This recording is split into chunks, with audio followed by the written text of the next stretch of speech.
Girl, hear me out. Hear me out. Let go of things that aren't actually meant for you. Hear me. Let go of things that are actually not meant for you. Okay? Not all things are supposed to stay with us forever.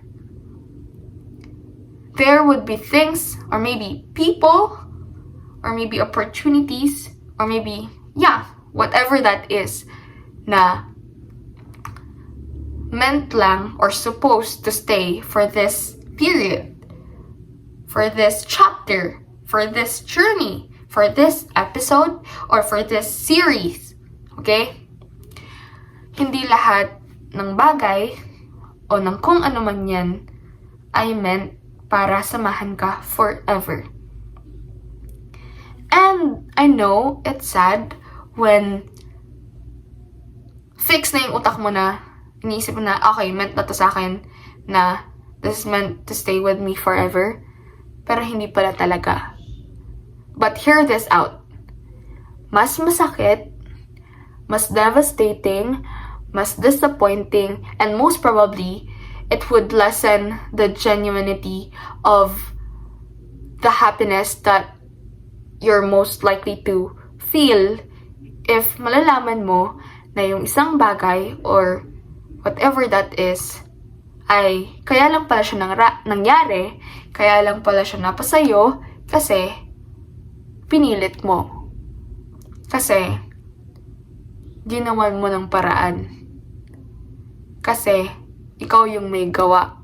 Pero hindi talaga ayon yung will sa'yo ni Lord.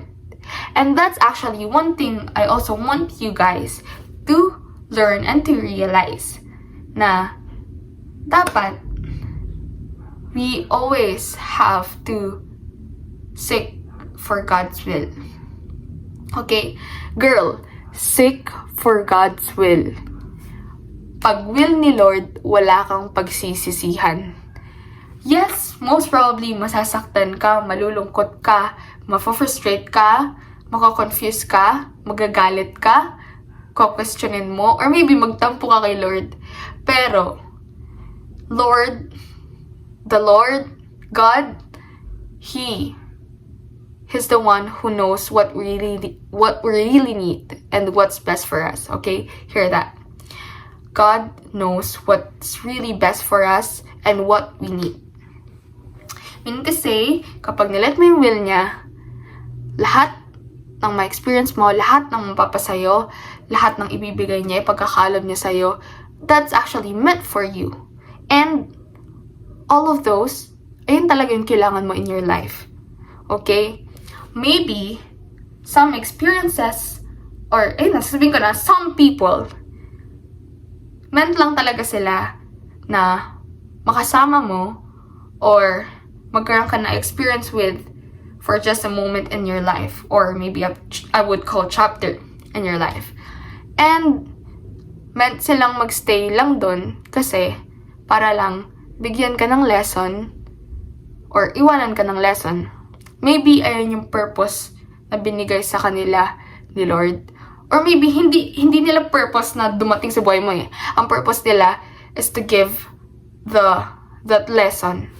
Maybe may pina-experience lang sa'yo si Lord with that person or with that thing for you to be able to realize or to learn something. And that's actually beautiful. Hindi na ako magpapaligoy-ligoy pa. It may be like a loved one. Okay? Like romantically, we can say romantically, maybe that person na akala mo meant for you isn't actually meant for you. And mahirap yun, especially kapag that's your first time and you think that's your first and last, pero hindi pala talaga yun.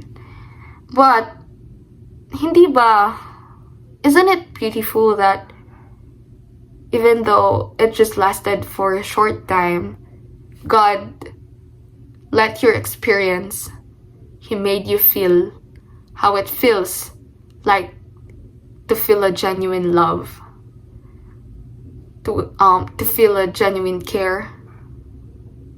You know? yung maranasan mo na maging valuable ng genuinely sa isang tao. And maybe, para siyang living, what do you call that again? I forgot the term. Like, living example, or maybe an evidence na, ay, totoo pala yung genuine love. Ay, may genuine love pa pala talaga. Na, ay, hindi pa pala, and para sa world, or like, meron pa pala na nag-exist. Ayun, meron pa palang nag-exist na ganong bagay sa world.